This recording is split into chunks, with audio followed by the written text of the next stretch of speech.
بسم اللہ الرحمن الرحیم۔ السلام علیکم۔ آج ہم بات کریں گے 3 اہم ایشوز کے حوالے سے۔ وزیراعظم عمران خان نے بڑا سرپرائز دیا ہے بلاول زرداری کو۔ بلاول زرداری قتل کرتے ہیں اور قتل کے بعد خون کو چھپانے کی کوشش کرتے ہیں، لیکن اس بار وہ پکڑے گئے ہیں۔ اور وزیراعظم عمران خان پہلے جب عزیز میمن کا قتل کیا تھا اور اس کے علاوہ باقی لوگوں کا قتل کرتے تھے تو یہ بچ جاتے تھے۔ اب کی بار وزیراعظم عمران خان اور جو سیکشن 19 ہے اینٹی ٹیررزم ایکٹ کا، اس کے تحت وفاقی حکومت کی جو پاورز ہیں وہ 18ویں ترمیم بھی نہیں بچا سکے گی۔ بلاول زرداری اینڈ کمپنی کو بڑا ایکشن لے لیا وزیراعظم عمران خان میں سندھ میں جو واقعہ ہوا اس پر، اور اس کی تفصیلات میں آپ کے ساتھ شیئر کروں گا۔ ساتھ ہم بات کریں گے اسی کیس میں، ناظم جوکھیوں کے کیس میں جو معاملہ ہے، پوسٹ مارٹم رپورٹ آ گئی ہے۔ اتنی دل دہلا دینے والی یہ رپورٹ ہے جس میں نہ صرف یہ بتایا جا رہا ہے کہ ان ظالموں نے اور انہوں نے جو درندگی کی ہے، بلکہ یہ بھی بتایا جا رہا ہے کہ کیسے موت واقع ہوئی۔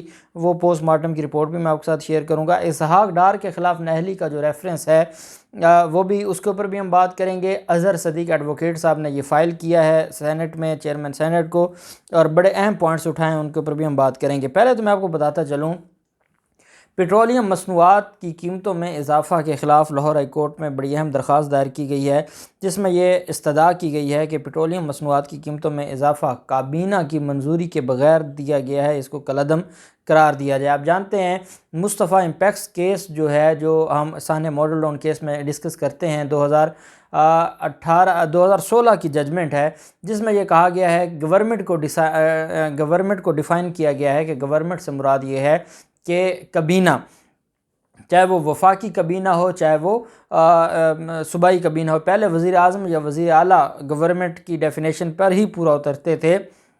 2016 میں مصطفیٰ امپیکس کیس میں جو گورنمنٹ ہے اس کو ڈیفائن کیا گیا، تشریح کی گئی، انٹرپریٹ کیا گیا سپریم کورٹ آف پاکستان کی طرف سے، جس میں کہا گیا کہ گورنمنٹ سے مراد جو کابینہ ہے۔ اب یہاں پر یہ کہا گیا کہ کابینہ کی منظوری کے بغیر یہ سارا کچھ ہوا، اور کابینہ کی منظوری کے بغیر یہ اضافہ کیا گیا۔ درخواست میں اوگرا، وفاقی حکومت سمیت دیگر کو فریق بنایا گیا ہے، اور موقف یہ اختیار کیا گیا ہے کہ پیٹرولیم مصنوعات کی قیمتوں میں اضافہ غیر قانونی ہے۔ 1 اور 30 کو حکومت نے قیمتیں بڑھانے کا اعلان کر رکھا ہے، مگر اب 4 نومبر کو یہ قیمتیں بڑھائی گئی ہیں۔ درخواست گزار نے کہا کہ پیٹرولیم مصنوعات کی قیمتوں میں اضافے سے مہنگائی مزید بڑھنی اور عوام کی مشکلات میں اضافہ ہونا ہے۔ پیٹرولیم مصنوعات کی قیمتوں میں کابینہ کی منظوری کے بغیر اضافہ کیا گیا، اس کو واپس لیا جائے۔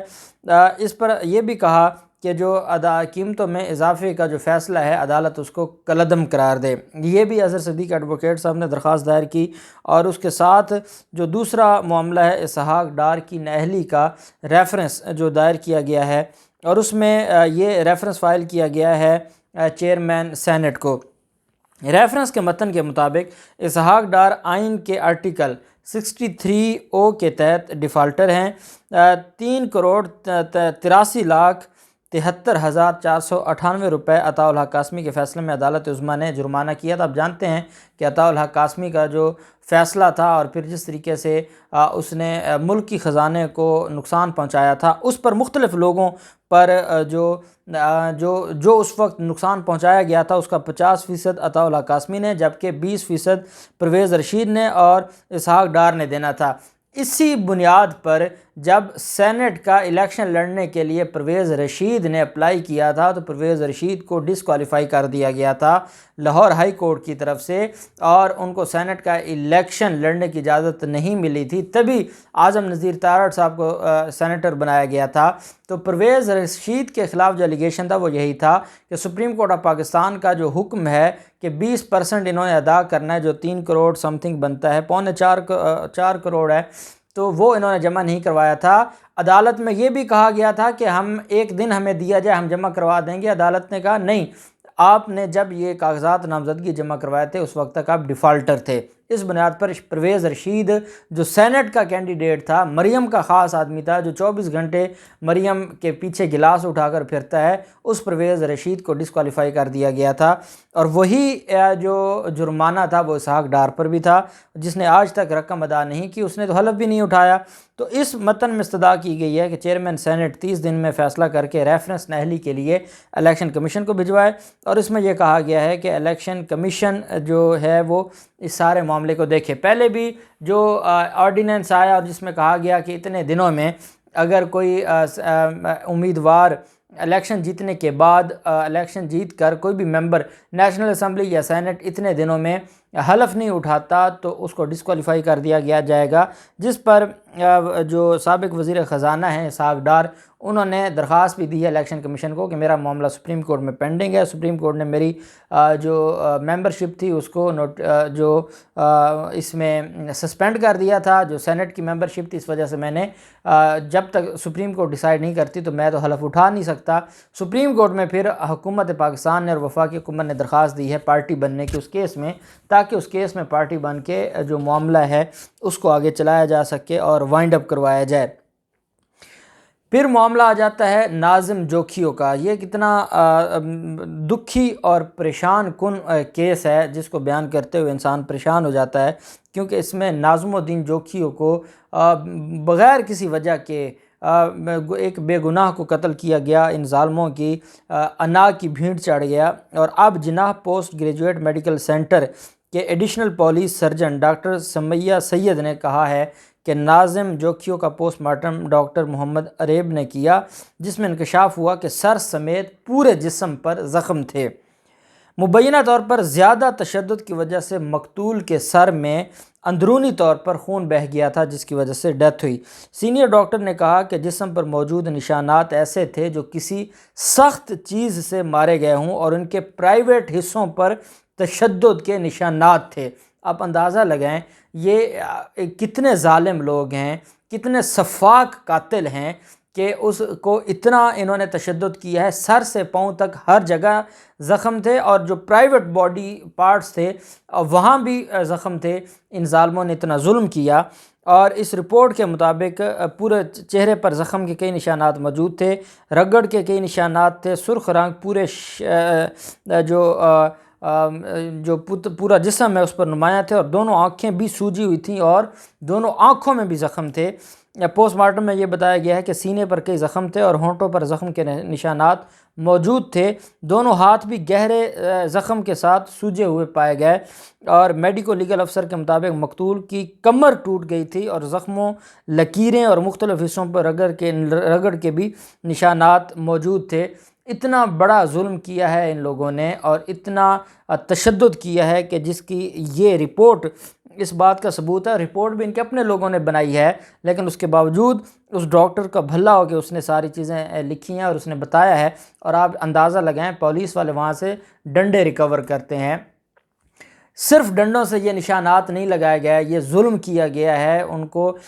کچھ کہتے ہیں کہ پتھروں سے ان کو جو تشدد کیا گیا ہے، اور کچھ کہتے ہیں کہ لوہے کی چیزوں کے ساتھ تشدد کیا گیا ہے، اور پوسٹ مارٹم رپورٹ کہتی ہے کہ سخت چیز کے ساتھ تشدد کیا گیا ہے، اور ان ظالموں نے، پولیس والوں نے وہاں سے صرف 4 ڈنڈے بھی چھوٹی جو سٹک ہیں وہ ریکور کر کے اس کیس کو وائنڈ اپ کرنے کی کوشش کی، لیکن وزیر اعظم عمران خان نے نوٹس لے لیا۔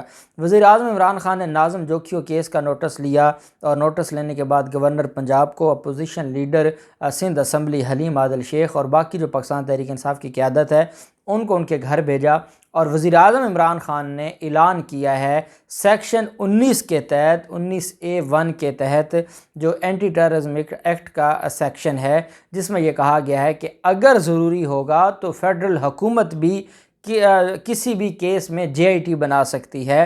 پہلے جو JIT بنی ہے ناظم جوکھیوں کیس میں وہ بنائی ہے سندھ حکومت نے، اور قاتل خود JIT بنا رہے ہیں۔ جس حکومت کے 2 MPAs ڈائریکٹ ملوث ہوں اور پیچھے جس حکومت کے مالک ملوث پائے گئے ہوں، وہ کیا JIT بنائے گی؟ یہ تو وہی ماڈل ٹاؤن والی JIT ہوگی۔ اس وجہ سے وزیر اعظم عمران خان نے انصاف کی غرض سے یہ کیا ہے، اور اس پر جو گورنر سندھ عمران اسماعیل، انہوں نے پاکستان پیپلز پارٹی رکن صوبائی اسمبلی اور ملازمین کے تشدد سے جاں بحق ہونے والے نوجوان ناظم جوکھیوں کے اہل خانہ سے ملاقات کی، اور اس کو جو اس قتل ہے اس کو بہمانہ قتل قرار دیتے ہوئے کہا نوجوان کو انتہائی بے دردی کے ساتھ قتل کیا، ایسے محسوس ہوتا ہے جیسے سندھ میں جانوروں کی حکومت ہے۔ اور ساتھ انہوں نے کہا کہ سندھ کی بنائی گئی مشترکہ تحقیقاتی ٹیم پر اعتماد نہیں ہے، تحقیقات کے لیے وفاقی سطح پر JIT بنائیں گے، کیونکہ وہاں پر جو وہ غریب مظلوم تھے انہوں نے گورنر سندھ سے یہ مطالبہ کیا کہ اگر آپ یہ سمجھتے ہیں کہ سندھ پولیس یا سندھ سرکار ہمیں انصاف دے گی تو ہمیں کوئی انصاف کی امید نہیں ہے، اس وجہ سے آپ لوگ اپنا کردار ادا کریں۔ اور گورنر سندھ نے جب وزیر اعظم عمران خان کو ساری چیزوں سے آگاہ کیا تو وزیر اعظم عمران خان نے JIT بنانے کا حکم جاری کیا ہے۔ گورنر سندھ نے کہا کہ ناظم جوکیوں کا جو بہیمانہ قتل ہے وہ افسوسناک ہے، قتل غیر ملکی شکاریوں کی وجہ سے نہیں ہوا بلکہ شاہ سے زیادہ شاہ کے وفاداروں کی وجہ سے ہوا ہے۔ اب آپ سمجھ گئے کہ گورنر سندھ کیا کہنا چاہتے ہیں کہ یہ بلاول زرداری قاتل ہے، اور یہ تو جو MPs ہیں یہ تو شاہ سے زیادہ شاہ کے وفادار تھے، یہی وجہ ہے کہ یہ سارا معاملہ ہوا۔ گورنر سندھ نے کہا کہ سندھ اسمبلی میں کئی اراکین ایسے بھی بیٹھے ہیں جن پر قتل کے الزامات ہیں، وزیر اعلیٰ سندھ کو چاہیے کہ ان کا ٹرائل کرے۔ 62 ملزمان کو بچایا جا رہا ہے، FIR میں چند نام ہیں، اصل ملزمان کے نہیں ہیں۔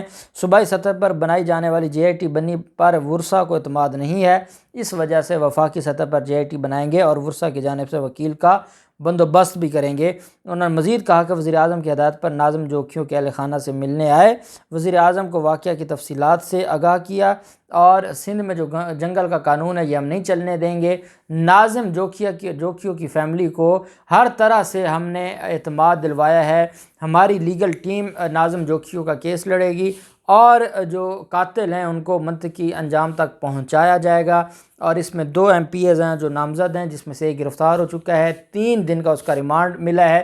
میں یہ سمجھتا ہوں کہ اگر 18ویں ترمیم کا سہارا لے کر سندھ حکومت یا زرداری مافیا جو چاہے ظلم کرتا پھرے، ایسا نہیں ہونا چاہیے بلکہ JIT بننی چاہیے۔ جیسے حلیم عادل شیخ کے ساتھ انہوں نے ظلم کیا اور دہشت گردی کے مقدمے درج کیا اور دہشت گردی کے مقدمے درج کر کے جیل میں تشدد کیا، اس پر بھی پاکستان تحریک انصاف نے اپنی ایک JIT بنائی تھی۔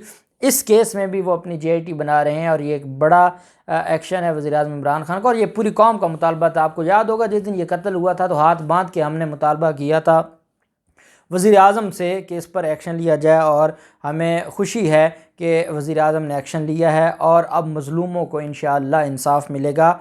تحقیقات ہو جائیں گی، انویسٹیگیشن ہو جائے گی تو اس کے بعد سارا معاملہ حل ہو جائے گا۔ اللہ پاک پاکستان کا حامی و ناصر ہو۔